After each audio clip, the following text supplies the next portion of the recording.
Hey everybody, this is the Sliders Review, and I'm here today to talk to you about R.L. Stine's Disney Plus series, Just Beyond. My initial thoughts on just the series overall, mainly the first two episodes, so it's not so much a review. Why I have no faith now in Seth Graham Smith, and why I'm worried for the Green Lantern TV show and the Beetlejuice movie sequel. See, I heard a while back that R.L. Stine had advertised on Twitter that he was going to have a TV show made. I'm thinking to myself, great, this is awesome. I love some of the stuff that R.L. Stine's adaptions have been made into TV. Now, when I say adaptions, I don't mean R.L. Stine is actually writing each episode. In fact, he just serves as like an executive producer or co-executive producer, something like that. Basically, what it is that somebody else takes his books, they adapt them, and they make a TV show. This happened with a lot of his stuff that I love. I love Goosebumps. Goosebumps is still R.L. Stine's best adaptation work on television. Like, it came out in the 90s. It was very engaging. A lot of the episodes were very spooky, creepy, and scary, but not every episode. Why? Because it was in the 90s, and in the 90s they had a lot of cheesiness in the 90s, and some of his books were a little cheesy, which they adapted into the show, and they made even more cheesy.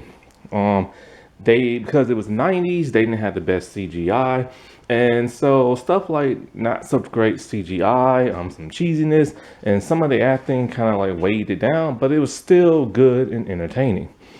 And a lot of people still love it till this day, even like adults and stuff. The Haunting Hour is somewhat successful. Like, it was a pretty good show for the first season. It was extremely solid. It was good in the first season. Second season, it was only good for the first half of the second season. After that, it just went downhill. Even in some of the worst episodes when it went downhill, see, the problem with it is that they were set up really, really good, but then when it gets towards the end, it will fall extremely flat for some bizarre reason, or extremely silly, and it made no sense. And it's because The Haunting Hour was a bit darker than Goosebumps. They even allow cussing now and then. So because of that, parents kind of complain. And The Haunting Hour, unlike Goosebumps, it would end on like dark, in a dark way. Whereas Goosebumps, things would get wrapped up in either a heroic way, a silly way, or like a twist kind of way. But The Haunting Hour wasn't like that. So towards the middle of the series in The Haunting Hour, then they started giving out these moral lesson type crap that weighed the series down, and things just started falling flat, or they were very humorous. But it was still his second best adaptation. The Nightmare Room and Eye Candy were not great. They only lasted one season, and they were not very good. The Nightmare Room, it would start off cool, but it would just end in a weird way. And as for Eye Candy, I just could not get into that. Now, of course, they made a live action Goosebumps movie, but it had nothing to do with his books. It was just all around, just like a Jumanji Goosebumps type of thing. I haven't saw the second one yet, but one day I am. As for his other movies, like The Haunting Hour, yeah, it started off as a movie first, then became an anthology TV series. I did not like The Haunting Hour movie. I don't like Mostly Ghostly or whatever they're called. I don't like it because, they've been pushing out a lot of direct streaming R.L. Stine's movies based off other books, and I do not like them whatsoever. The cast is okay, but they're so young, so they're very inexperienced at acting, kind of like the way Goosebumps was. But more importantly, the movies are not scary. They're not creepy. They're not eerie. They feel like Disney Channel type stuff, which now brings me to Just Beyond. Also, the intro to Just Beyond. I knew I was in for it with the intro. The intro is trying too hard to be scary, spooky. And the problem with that is when you have to forcefully show how scary you are, it's not showing how scary you are. The thing about Goosebumps and The Haunting Hour is just their intros were just creepy, eerie, spooky. And it's just it was just kind of like you didn't know what you was getting yourself into. It took you on a journey, pretty much, both those intros. It took you on a journey around like either a neighborhood or a street or something, and then you start seeing this eerie stuff like suddenly happening, and it's like, ooh, that's spooky. But with Just Beyond, it's forcefully trying to show you, this is scary, scary, scary, and it's not scary. You know what I'm saying? There's an actress that I follow. She was in the episode of Just Beyond, and so that got me interested in it. And I found out R.L. Stein was it was based off his books. I was even more interested. But when I heard it was on Disney Plus, I got worried. Why? Because it's Disney, and Disney doesn't like to do scary no more. That's why they never made any type of follow up to So Weird. So Weird till this day has been Disney Channel's only dark, creepy, eerie series. It's basically like the X-Files and Goosebumps smushed into one.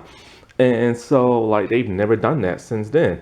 And then when the show went too dark in the second season, they decided to change everything in the third season and make everything light and humorous. So I was worried for Just Beyond. I didn't know why it wasn't on Netflix. And R.L. Stein is the co-executive producer on that show. And so when I started watching the series, I was like, okay, this is not going nowhere. And then so I kept watching more. I'm like, oh wow, this got like really, this is the first episode. I'm like, wow, it kind of got interesting. So where is this going to lead up to? And then the ending was just kind of, you know what I'm saying? Then I got to the second episode and I was not interested whatsoever. And I actually fell asleep 3 times watching this second episode. I am not joking. I fell asleep the first time. I'm like, whoa, I fell asleep. Now I'm all around the fourth episode. I don't even remember what the fourth episode is about because I fell asleep on the second. So I had to go back and watch the second.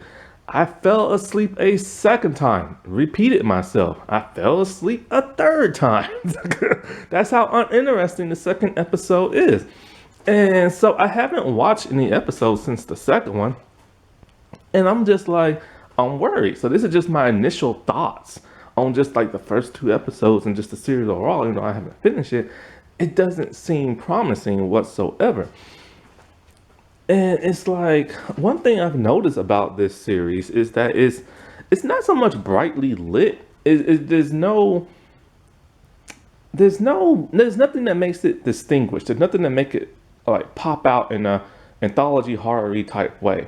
Goosebumps was great about that because like the locations that they filmed on Goosebumps in Canada, they found places that fit the scenes or wherever it is the story they were going to tell. Same thing with The Haunting Hour.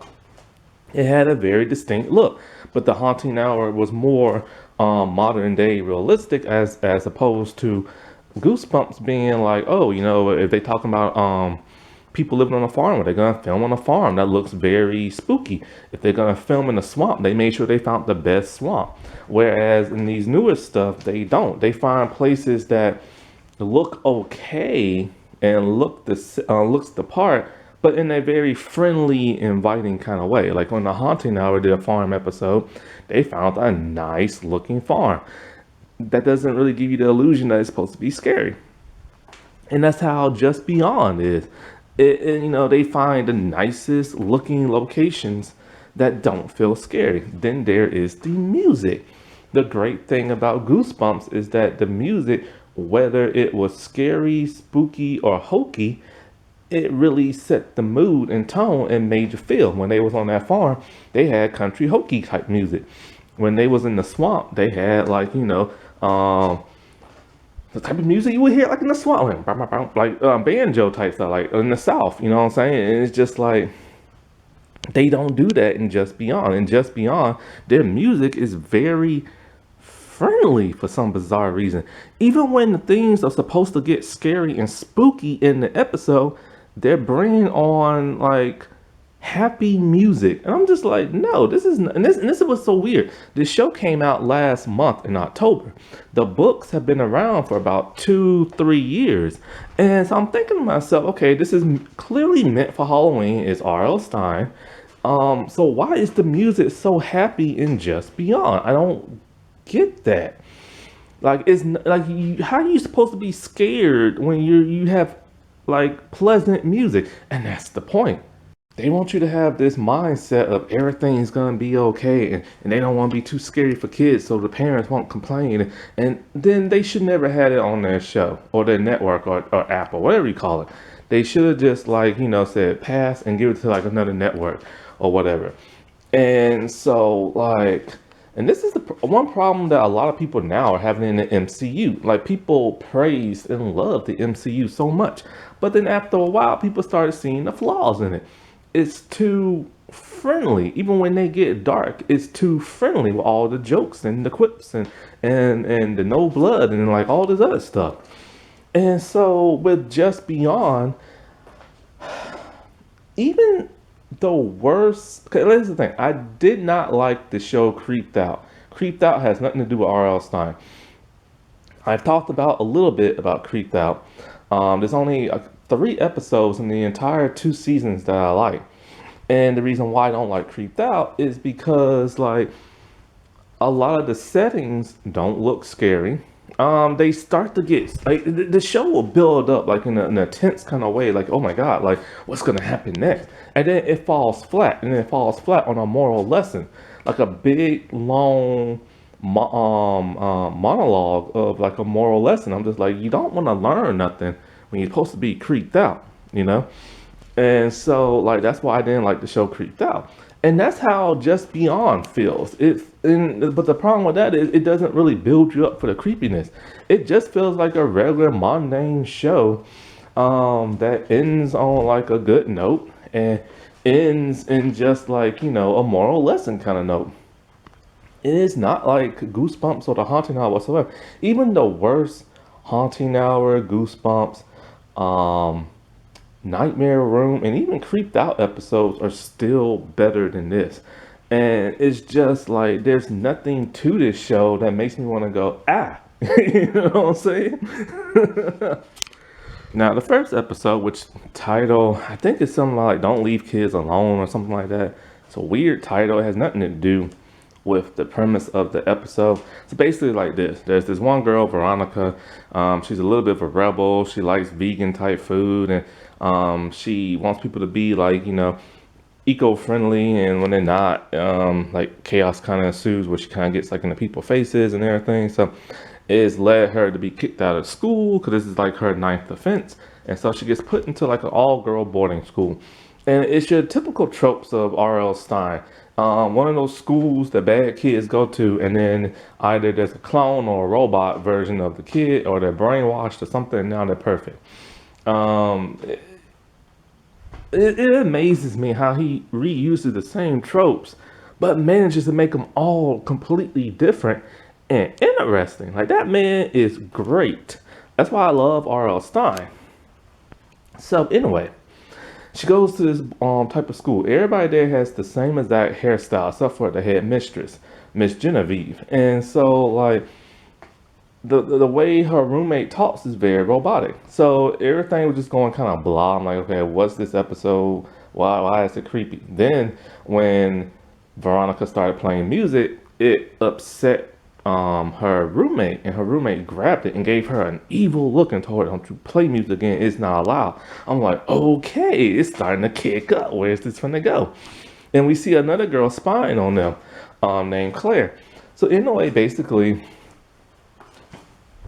Veronica's not getting along with nobody there. She's not doing anything bad per se. It's just she doesn't eat meat and she wants vegan food. They don't know what that is. When they're teaching a lesson in school, they're teaching it not correctly, and she corrects the teacher. Well, that pisses the teacher off, and Miss Genevieve just don't like her. So in a way, they tell her, you need to have your hair appointment to the salon, and instead of going to lunch and everything. So when Claire overhears that, she goes to, like, Veronica and tells her, you can't have your hair done. If you do, like, no, that's not it. Veronica was gonna run away. And as she was about to run away, Claire stopped her. And she's all like, you won't make it. They'll find you on the road. And then she tells her, like, I can help you escape. Like I helped these other 2 escape. But eventually they did get caught. But I can still help you escape. And maybe you can make it past the barbed wire and everything.